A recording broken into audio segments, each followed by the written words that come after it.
Hey guys, welcome back to Clockwork and Noodles. We are back with the second part of the Aquatope and White Sands. I'm counting this as a second part because it's very different. We've got a new ED OP to talk about and we're in a different location. So there's a lot of change. Before we get going, make sure you guys are subscribed. If you have just found me, I broke down the entire first part of Aquatope. Go and check it out. Eventually, I will put it all in a playlist form, but all of the episodes should be listed and you should be able to see them in order. We've been breaking down Aquatope for a little bit of a while now. Very excited to see where the second half goes. There is of course a Discord channel too. This will allow you to get notifications whenever my videos go up, and we are about to get a load of new episodes and breakdowns coming our way because of course the new season has started and I'm very excited to break those anime down. This is episode 13. And we may as well get to it. This episode was actually quite hard to watch in a sense because of the way she was being treated, but we're going to talk about it as we go through it. So our new chapter has begun. We have a new location. The new location is absolutely gorgeous. We still have the gorgeous artwork, so nothing has changed in quality, which is quite nice to see. I was worried that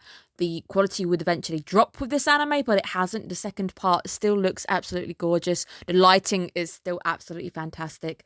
Of course, I said last time that I think the strongest points for this anime in general is just the way it looks, it sounds, and it even feels. It's got a very good atmosphere to it, and the lighting is really, really good. I love the lighting. Might have had a time skip. It was a tiny time skip. I don't think it's been very long because Cuckoo was supposed to be finishing her work and then going to the aquarium. So I think we've had a tiny time skip. So she's finally decided to join. This is her first day we're joining her on. A lot more has changed. Cuckoo is now in her own apartment, which is really, really nice.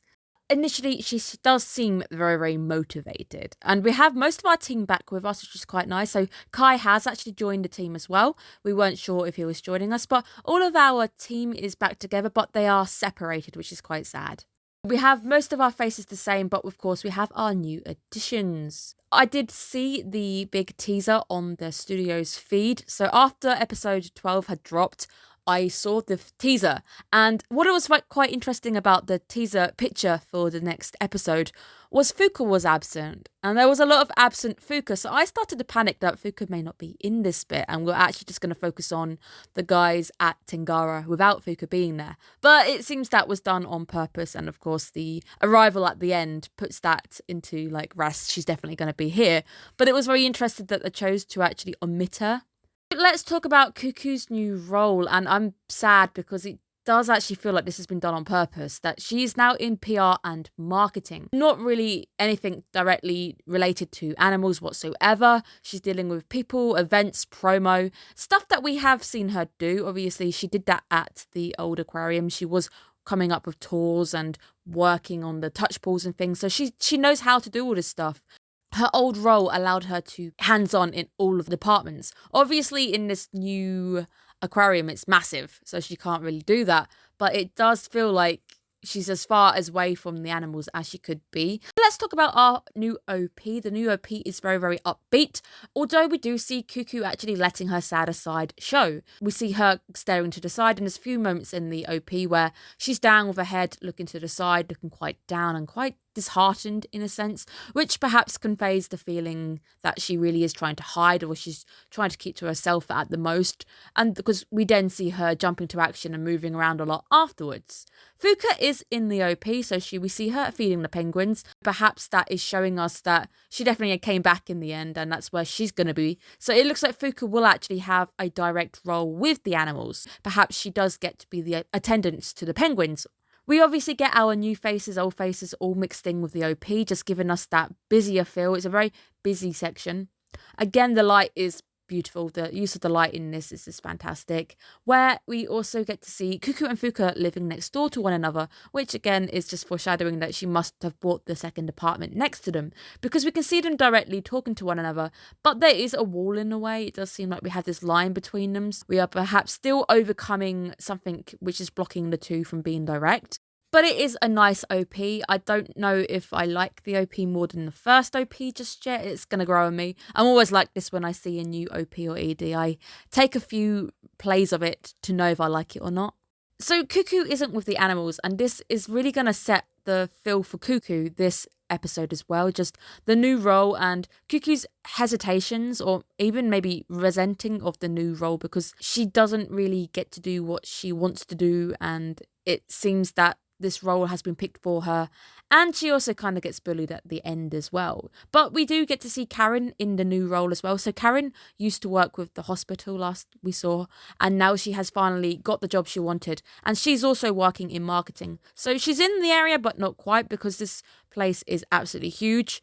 The new role already, the whole feel of this new place giving us a very busy atmosphere. It's fast paced, there's people going in and out, there's a lot of different faces, where we are introduced to director Suwa, and Suwa really does put Gamma Gamma in its places. He, again, continues this belittling. There's a lot of belittling going on, even with the old place kind of, you ran into the red and it was bad and that's it. It's all negativity. And we see later on as well, he goes even further to belittle Cuckoo.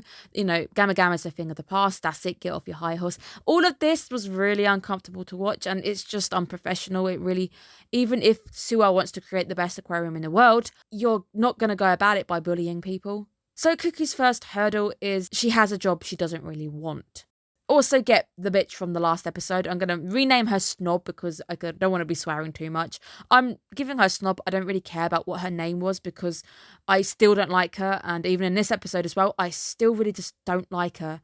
She has, of course, got the job she wanted. And it does seem as well that Suwa is actually quite nice with her, which is something I picked up on later as well, that they're quite nice to one another. So I guess it's treating their own as their own. I feel like this is going to be a very bumpy ride for me to watch this second half. It's getting uncomfortable and I'm going to have to deal with it, but ouch.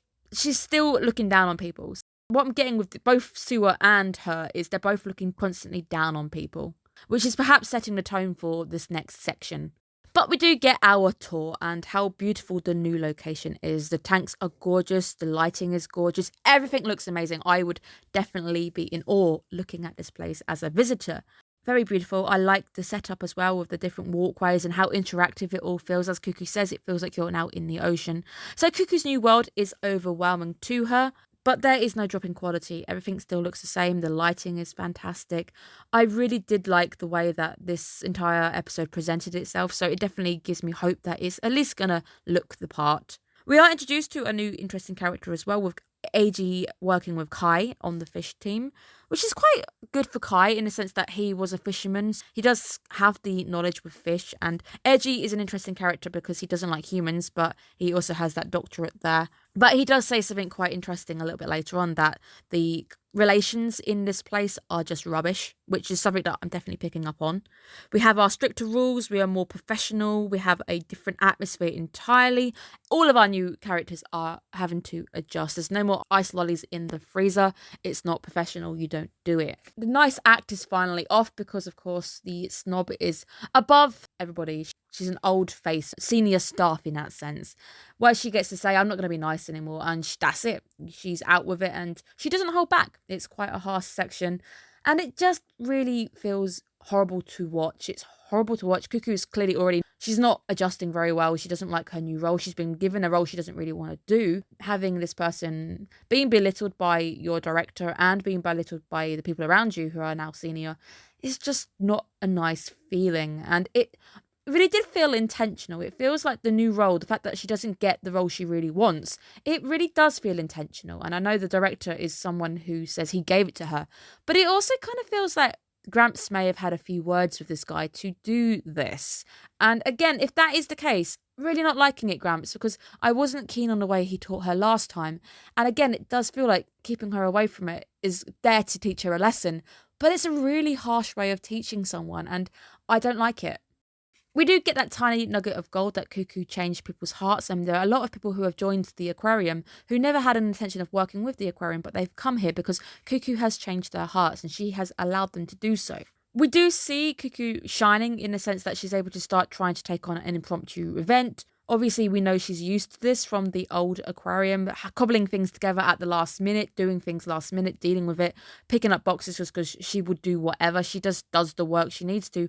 However, I think I would have praised her for, so I would have given her a lot of praise for this moment for trying to actually put things together, be helpful, and try and still go ahead with the event. She ends up being knocked for it later. The Tingaara staff are not really open to it. They again were like, you're cancelling it. We don't know our roles yet, which to be fair is fair. You've just opened, you don't want to be dealing with it, but at the same time it shows a very closed-minded feel that you're not even going to go with it because there was an email sent around and you didn't even answer it, so you should have still at least answered it. We then get the most painful part of the episode with the very harsh sewer belittling of Cuckoo, and it just feels unprofessional. Even in any workplace, you should not be belittling people. And he gives her the name Plankton, and Plankton is a tiny little thing in the ocean that gets eaten by everything pretty much. The whales eat it. It's eaten by a lot of things.